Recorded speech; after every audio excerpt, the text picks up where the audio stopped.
ஆன்மீகச் செய்திகள்.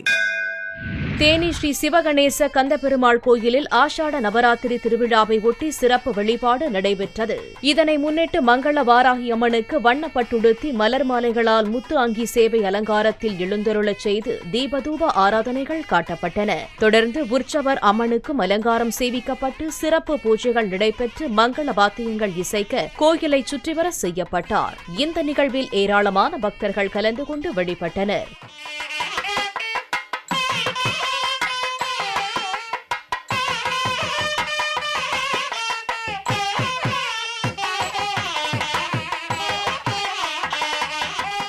புதுக்கோட்டை அறந்தாங்கி அகரம் ஸ்ரீ காசி விஸ்வநாதர் கோயிலில் எழுந்தருளியுள்ள வாராகி அம்மனுக்கு ஆஷாட நவராத்திரி வழிபாடு நடைபெற்றது. ஆஷாட நவராத்திரி என்பது ஆடி அமாவாசைக்கு பிறகு சுக்கிலபட்சத்தில் 9 நாட்களுக்கு வாராகி அம்மனை சக்தி வடிவத்தில் 9 நாட்கள் வழிபடும் முறை ஆஷாட நவராத்திரி ஆகும். இதனை ஒட்டி கோயில் மூலவர் அம்பாள் மற்றும் வாராகி அம்மனுக்கு சிறப்பு அபிஷேகங்கள் அலங்காரங்களுடன் பூஜைகள் நடத்தப்பட்டு தீபாராதனைகள் நடைபெற்றன. இந்த நிகழ்வில் ஏராளமான பக்தர்கள் கலந்து கொண்டு சுவாமி மற்றும் அம்மனை வழிபட்டனர்.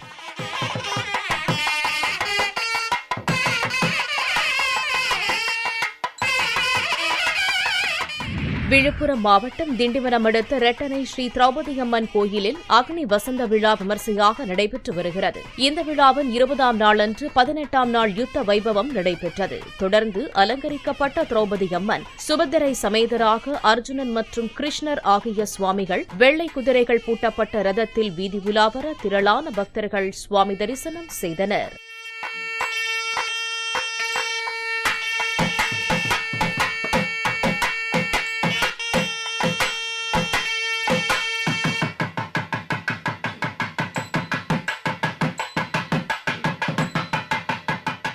மதுரை திருப்பரங்குன்றம் ஸ்ரீ லலிதா பரமேஸ்வரி ஸ்ரீ ராஜசியாமளா மகாவாராகியம்மன் கோயிலில் ஆஷாட நவராத்திரி வழிபாடு நடைபெற்று வருகிறது.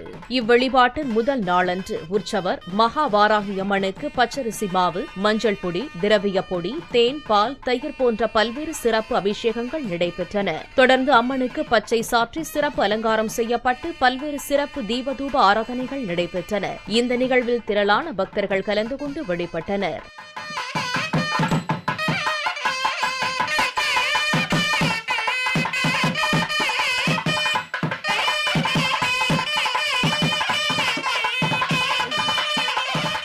ராமநாதபுரம் மாவட்டம் தொண்டி அடுத்த விஸ்வநாத ஏந்தல் ஸ்ரீ நவசக்தி வாராகியம்மன் கோவிலில் ஆஷாட நவராத்திரி வழிபாடு நடைபெற்றது. இதனை ஒட்டி ஸ்ரீ நவசக்தி வாராகியம்மனுக்கு மஞ்சள், நறுமணப்பால், பன்னீர், பல்வேறு மூலிகை திரவிய பொடிகள், மங்கல பொருட்களான தேன், இளநீர், மாதுளை உள்ளிட்ட கனி வர்க்கங்கள் கொண்டு அபிஷேகங்கள் நடைபெற்றன. தொடர்ந்து பட்டுடுத்தி மலர் அலங்காரத்துடன் பூஜைகள் நடைபெற்றன. நிறைவாக தீபாராதனைகள் காண்பிக்கப்பட்டு ஷோடச மரியாதைகள் சேவிக்கப்பட்டன. இந்த நிகழ்வில் ஏராளமான பக்தர்கள் கலந்து கொண்டு வாராகி அம்மனை வழிபட்டனர்.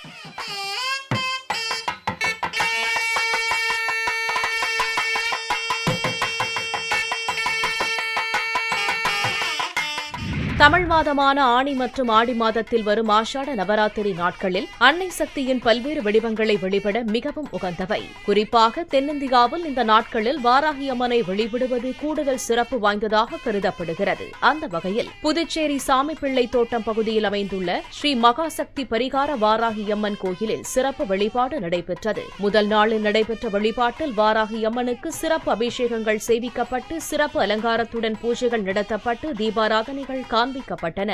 இந்த நிகழ்வில் ஏராளமான பக்தர்கள் கலந்து கொண்டு வழிபட்டனர்.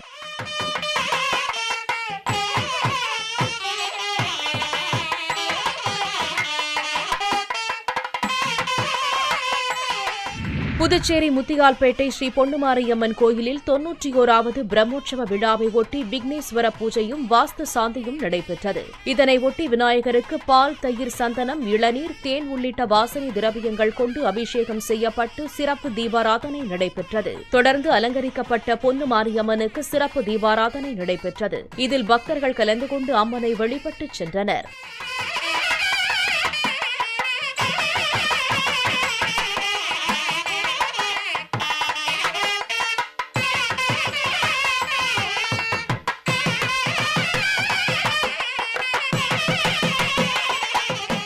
புதுச்சேரி முத்தியால்பேட்டை ஸ்ரீ முத்துமாரியம்மன் கோயிலில் ஆடி திருவிழா சக்தி கரகம் காப்பு கட்டுதலுடன் தொடங்கி நடைபெற்று வருகின்றது. இதனைத் தொடர்ந்து தினம்தோறும் மாரியம்மனுக்கு சிறப்பு அபிஷேகம் செய்யப்பட்டு திருவீதி உலா நடைபெற்று வருகிறது. இதன் ஒரு பகுதியாக முத்துமாரியம்மனுக்கு மீனாட்சி அலங்காரத்துடன் சிறப்பு பூஜைகள் நடத்தப்பட்டு தீபாராதனைகள் காண்பிக்கப்பட்டன. தொடர்ந்து அலங்கரிக்கப்பட்ட வாகனத்தில் திருவீதி உலா வர வழியெங்கும் பக்தர்கள் வழிபட்டனர்.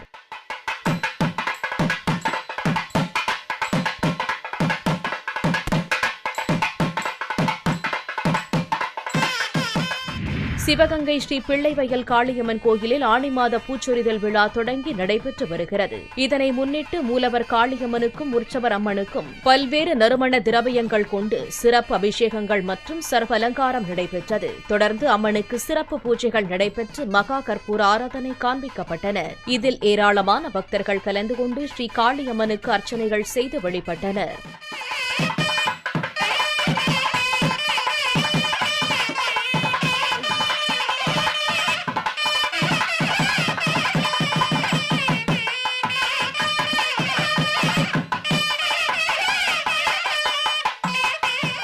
தூத்துக்குடி மாவட்டம் கோவில்பட்டி சாத்தூர் தேசிய வழிச்சாலையில் அமைந்துள்ள ஸ்ரீ ஞான ஸ்வர்ண வாராகியம்மன் கோயிலில் ஆஷாட நவராத்திரி வழிபாடு நடைபெற்றது. இதனையொட்டி வாராகியம்மன் மற்றும் சிவன் அம்பாளுக்கு பால், தயிர், இளநீர், திரவிய பொடி உள்ளிட்ட வாசனை பொருட்களால் அபிஷேகங்கள் நடத்தப்பட்டு மலர் அலங்காரத்துடன் பூஜைகள் நடைபெற்றன. தொடர்ந்து தீபாராதனைகள், சோடச மரியாதைகள் அளிக்கப்பட்டன. இந்த நிகழ்வில் பக்தர்கள் ஸ்ரீ ஞான ஸ்வர்ணம் வாராகியம்மன் உள்ளிட்ட சுவாமிகளை மனமுருகி வழிபட்டனர்.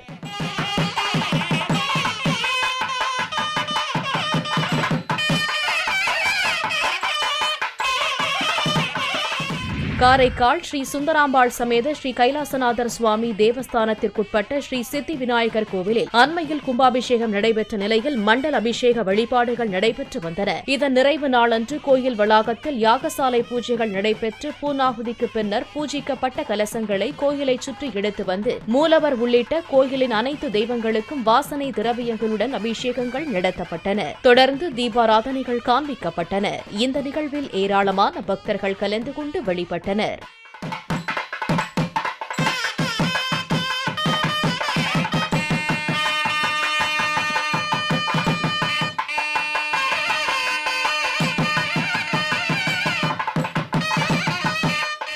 நாமக்கல் மாவட்டம் பரமத்திவேலூர் ஸ்ரீ கேசவ தீர்த்த மகா சுவாமிகளின் பிருந்தாவனத்தில் அவரது 545வது குருபூஜை விழா நடைபெற்றது. இந்த குருபூஜையின் முதல் நாள் நிகழ்வில் ஸ்ரீ ஸ்ரீ கேசவ தீர்த்தர் ஸ்ரீ ராகவேந்திரருக்கு சிறப்பு அபிஷேகம் மற்றும் அலங்காரம் செய்யப்பட்டு துளசி, வண்ண நறுமலர்கள், கஸ்தூரி மஞ்சளில் அர்ச்சனை செய்த பின் பல்வேறு தீபதூப உபசரிப்புகள் காண்பிக்கப்பட்டது. இதில் ஏராளமான பக்தர்கள் கலந்து கொண்டு வழிபட்டனர்.